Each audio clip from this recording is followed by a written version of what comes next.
What's going on, guys? Welcome back to another episode of the Spitfire Podcast. I am your host, Lauren Lemunyon, the Spitfire Coach, coming to you with another episode to help kick your life up a notch. We are in some crazy times right now. We are in month 6 of a global pandemic, crazy time leading up to an election with so much stuff going on. And then we've got social injustices being exposed. We've got millions of people out of work, and the way that we're working, the way that we're educating has changed. Everything has changed, and it can be really scary and uncertain and frustrating to make sense of all of this. And I wanted to record today's episode because I've been getting a lot of insights from my coaching sessions, as I've done in past episodes, and I really wanted to share this nugget that I think can help you. I mean, when I see the light bulbs and those insights come from my clients, I think, hey, if this can happen to one person and it can help one person, imagine what it can do to the millions of people who listen to this show, right? So today we're talking about using our emotions, the not so good feeling ones, to give us insights on our blind spots and next steps. Now, I've written a lot about this stuff related to productivity and time management and even project management. And I wrote a blog on achievement planning. And there's a 4-step process to this: to first understand your purpose, and then understand the why behind it related to that, and then the step-by-steps of what's needed to make this happen, and then how to execute it, and then acting. A lot of times when people get stuck, they immediately think of, I have to solve this, how do I solve this? But they don't really take the time to think about, well, what am I actually solving for?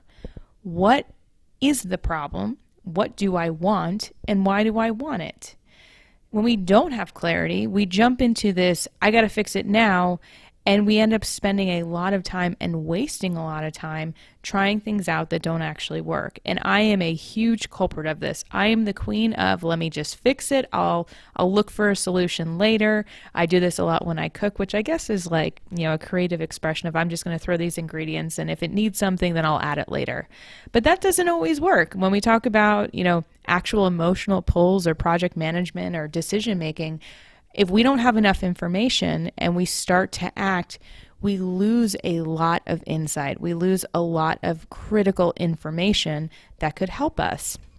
When we look at how we make a plan and how we act on it and how we execute on it, there are 4 different sections to it. And if you're familiar with Myers-Briggs, this is right in line with that. So we have the big picture where everything comes together. We can see it. It's probably the outline and some key pieces.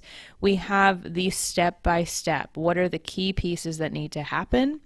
What are the details and the specifics? So what are those little micro tasks or people that are involved, those specific details that we need to know, those key phrases or those buzzwords that we need to avoid? And then the buy-in. So how do we make sure that everybody's included and loving it and able to speak up and communicate? So big picture, step-by-step, specifics, and buy-in. And so what ends up happening is if we jump to any one of those without considering the other aspects, we lose 75%. If we're only thinking big picture and then we go into the step-by-step, that's only 50% of it. We're losing the details and we're losing the buy-in. And I don't know if you've ever tried to do something without getting buy-in, but it usually doesn't go well. If we're not really thinking about buy-in, then we aren't really thinking of things from other people's perspectives. So it might seem great to us. It might be wonderful for us, like removing mailboxes because we don't want people to vote. Yeah, that was a zinger. But we didn't think about all the people who needed medication and needed to run their business and needed to get their checks, and all of the credit card companies that need to get their bills paid. So when we're only thinking from our perspective, we are losing out on the many other perspectives or the many other populations that could be impacted. And maybe you don't care, but I'm assuming if you're listening to the show, you do care. So having that buy-in is super important. Having the specifics is super important because there might be one wire that didn't get attached that might not allow the light bulb to work. So we have to be thinking about all those different aspects of what's important and why is it important. So buy-in is important because we want people to be excited and to use it and to rave about it and make things happen. We want the specifics so we know that it can actually work. And we need the step-by-step process to know, when do the eggs need to get added to the mixture? Do what ingredients go together, or do they get mixed in with the dry ingredients? And we need to know the big picture, because that's going to help us understand the why behind it all. So I know I went on a little rant. We were talking about electricity and we were talking about cooking, but this all makes sense because when we don't have the what and the why that's known, and we jump into the how, then it starts to activate these emotions. So if we have ever jumped in too quickly and things don't work out, we might get frustrated, we might get angry, we might be sad and disappointed that it didn't work out. But these are those amazing internal indicators that alert us that something isn't working. And we know it's not working, but we can get that insight of what needs to be explored further. So I want you to imagine that you've worked on a project. Maybe you've thought of a course to launch. I'm working on a course right now, and I'm actually going to give a personal example on this. So you worked really hard. You went and you planned out this course. You put all the slides together. You created a workbook. You got it approved by a governing body, and you're like, I'm going to launch it in 4 weeks, and it's going to be amazing. My goal is to have people sign up for it. But you haven't really thought through the process of, who am I going to market it to? Are other people going to be interested in? What are the buzzwords that I should avoid? What are the buzzwords I need? And if we start to execute on it, and then we get frustrated because no one signed up, what is that frustration really about? So it's looking at, where are the opportunities? So I'm frustrated. I could throw it away and say, I quit, I give up, why bother? Or I can look at, I'm frustrated because I've put an unrealistic expectation on myself by saying this needs to be launched in 4 weeks without really having a plan, without knowing if this is going to be accepted or appreciated, without knowing, is this the price point that works for people? So there's tons of questions that come from that. So if I can remain curious about my frustration and ask it, all right, what do I need? And so what that prompted me to do is to ask for support. I reached out to other people who were in my target audience and said, could you look at this? I'm also working with someone to help me promote it in a different way. I'm investing in myself. And that's really what it was about. I wasn't honoring a value in myself, which is all about collaboration and community, but also investing in me. And because I wasn't taking that step, all of these other things started to kind of fall apart. You know, I had gone through the initial step of, I can do this on my own, I'm good on my own. But once it started to breach into that area of, I need other people, it started to crumble because I didn't take care of it. I didn't get the buy-in. So I wasn't focused on the specifics and the buy-in. I was focused on, okay, I see the big picture, I know the steps, I'm good. But now the emotion of the frustration, because things aren't going as planned, is highlighting this fact that I need to pay attention to the specifics. I need to pay attention to the relationships and the buy-in, and I need to trust and work with other people. So I want you to think of another experience that you've had where things haven't really gone as planned, where you felt angry or sad or disappointed or frustrated about anything.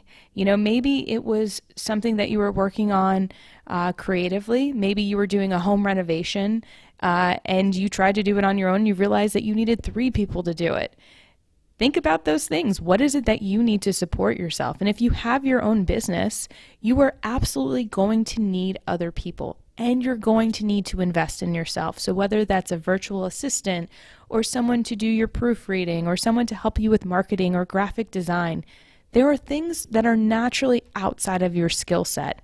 And it's okay. In fact, I highly recommend that you acknowledge what is not in your skill set. Even if you can do it, does not mean you should.